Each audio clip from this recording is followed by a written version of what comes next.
And also there's layouts of stones that you would put together in a special object. That would be called like a talisman or an amulet or a totem or like a mascot or something. You know, people have lucky animals or lucky toys or whatever, you know, they wear their sock. So it's the same. Same with amulets and talismans, okay?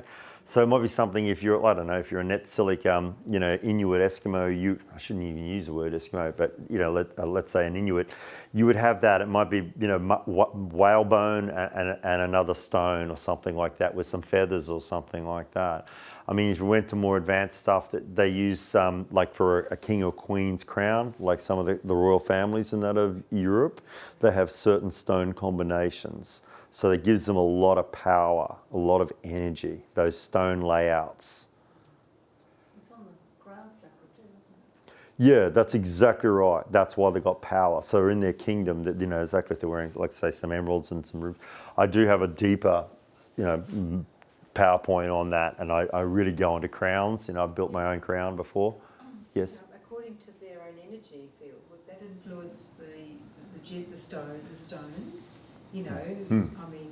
That's why you're attracted to it, because even as a child or whatever, and all these movies and all those video games, exactly, the crown has got power. It's got power. I mean, serious power, and that's why it's so sought after. And the combinations of those stones, and that's why the families are royal and they have royal treasures and jewels. Yeah, from a materialistic point of view, but from a soulful point That's of view, exactly what I'm talking about. scene. Yes, exactly. So you're amplifying those kind of energies. So if you're a benevolent king or queen, you're wearing this right on your argent and your crown, you're wearing the crown, you're amplifying that energy. So if you're asking for healing for the kingdom or protection for the kingdom because you're being invaded, you've got access into those areas, as it were, you know. Same with bejeweled swords, staves, scepters, wands, bejeweled belts. But if their energy is more on the negative side, It'll amplify that, absolutely. And I can tell you a dozen stories just off the top of my head about cursed stones and cursed objects and that as well. That's why some people, you've got to be careful about stones and rings that you buy. You want to cleanse and bless them. I've seen it before. People have incredible arguments and fights and that because they put on an heirloom ring, and you know their great grandmother was divorced or something, went through terrible because it's carrying the energy. The gold or the silver will carry, they're conductors, and it just amps it up. Basic, simple stuff. But you're not going to find it at the coffee club today. Only here. Okay, Theosophical Society. All right, making sense. Exactly. I love teaching this stuff. I do. And I'm really glad that you are all getting it. Yeah, well, I mean, that's what they used to say. I'm pretty sure, you know, I'd even heard stories about, you know, these ET crafters that have come down, they run out of charge, they'd be looking for a beryllium emerald crystal, they're trying to find it, put it back in their craft, boom, you know, or high-end element 115 and all that sort of stuff. They hit it with an electron gun and bump it up to 116. Yeah, yeah. Yeah, absolutely. Whichever way you want to sort of stack it. And if you look at ET, it's like future selves, you know, or future lines and things like that. There's so much that I can sort of share about that. But once again, it's going beyond the scope of this beautiful workshop that we've got here today. And I love to teach about it because when you work with it and you work with certain stones, you get downloads too. And I love working with, you know, lovely people such as yourself because you're passionate about it. You know, pearls, another thing. There's about 5 or 6 stones that are very perceived as very rare and very valuable, and they're not even grown in the ground. Like pearls, they're grown in an oyster, you know, exactly. There's coral, red coral. Once again, a lot of the ancient fishermen's wives would wear red coral. They felt they had a very, very strong telepathic connection with their husbands at sea and things like this. Yeah, red coral, as I said, they're using a lot of ancient sculptures, sarcophagi and things like that. That's the stones. It's like, and once again, those pharaohs and that, they're not just tombs, those pyramids. They believed that they were stargates. They could connect. They were into the realm of the mufkuts, you know, the 5th dimension and things like that. They felt they were star travelers, you know. So more on that. But anyway, once again, to bless and heal stones or connect them, you want them water, okay? To amplify them, you want like just full moon. You can use a new moon as well. It's a different kind of energy, just how you program them. Once again, I'd love you to research and do your homework on that as well, because I don't want to just, you know, lay it all out before you. You know, you know that.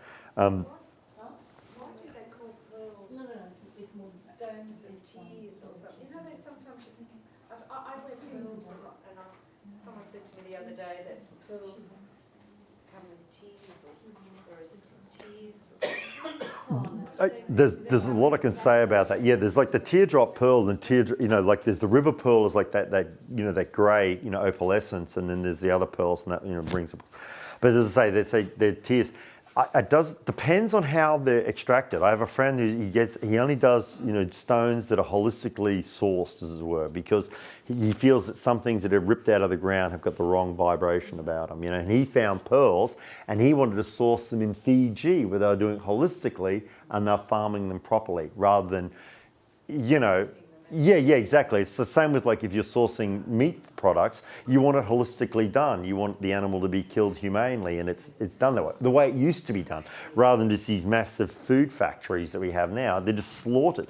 So that's how it works on this planet. You want the right energy and the right source to go through that. So yes. Okay. So there's some interviews that are about to happen now, is that right? Okay, we'll talk about that in the background. And I was just going to say, to sort of wrap things up, because it's been a wonderful thing, we talk about...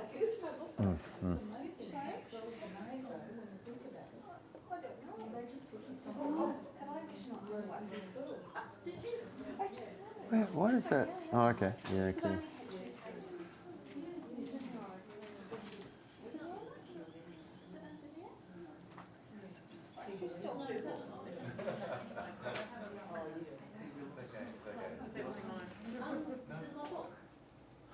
Okay. No, so I'll just put that, yeah. We're running out of time. Sending the love. Okay, cool. No problem.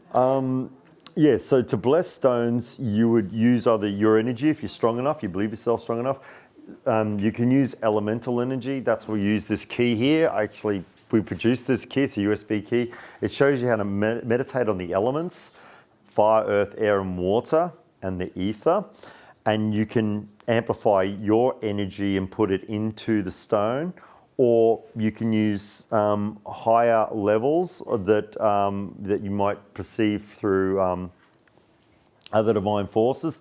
But usually blessing stones and crystals, you want to use your energy because you have that connection to it. It's kind of like a pet, like you're attracted, to the pet, as it were. It's like a plant or something like that too. So, yeah. So when we were children and we were at school, we used to run to the priest and say, Father, Father, Father, and we'd give him things to bless.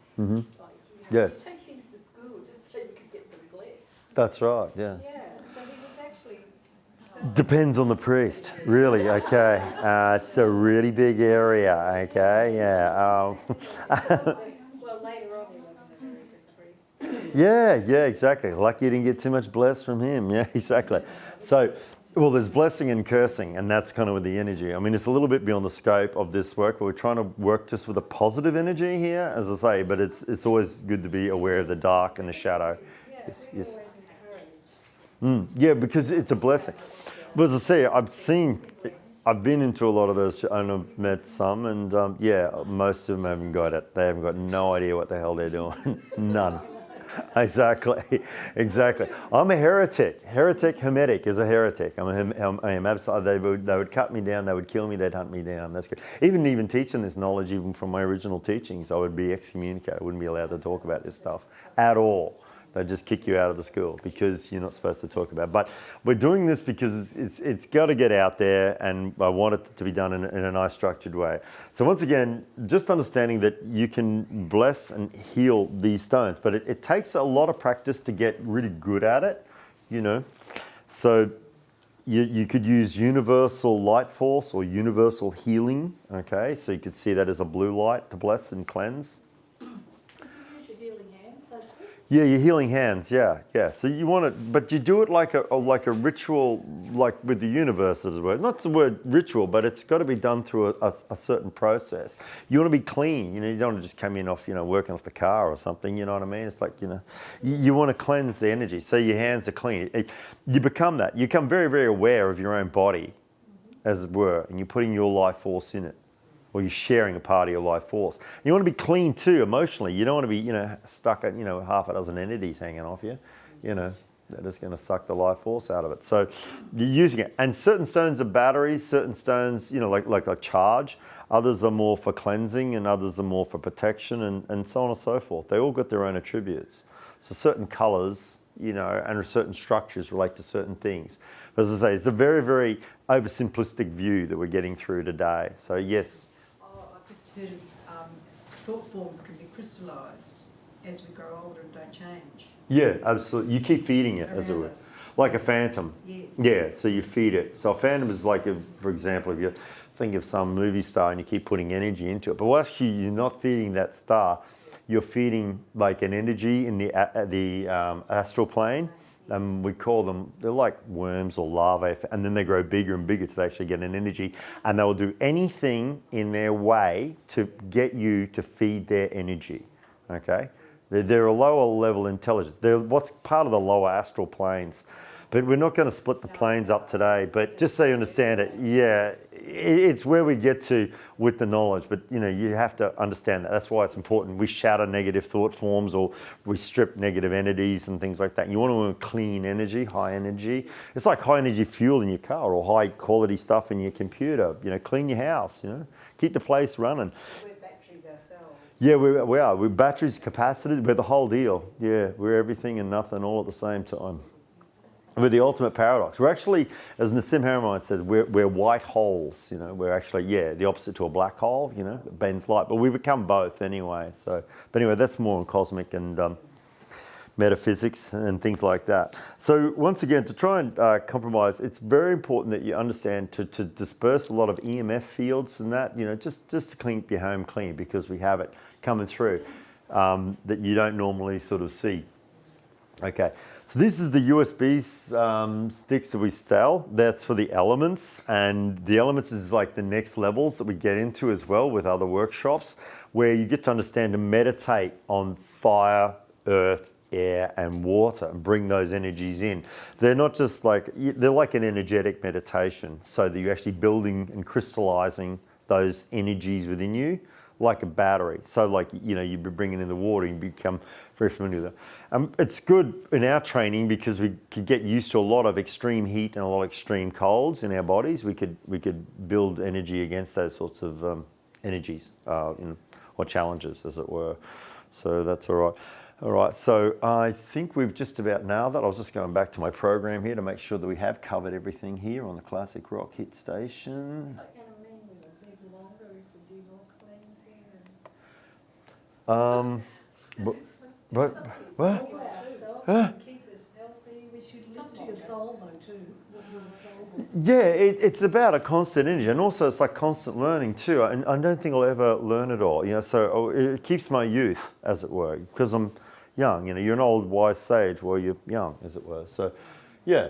So once again, I've covered all these things here, and that's what's important. So healing, protection, divining, and energizing. And once again, we'll do later workshops where we can really get involved and get you to actually practice vaulting the stones. That's what we have to do, So literally another person has got to come past, you'll go work with yourselves and others, you'll pair off, and get to feel that it's actually changed its energy or it's got something to it, And that's how we practice too. It's the same with when we do psychic protection or something. We build, the person build a negative emotion and throw it at us, and we'd have to shield against that. And that was learning to do that. But that's sort of next level. That's real. Getting into the arcane magic, which we do. But it's good because we can survive and deal with a lot of different awkward situations in our lives. But I'm just showing you the possibilities of this work. It is infinite.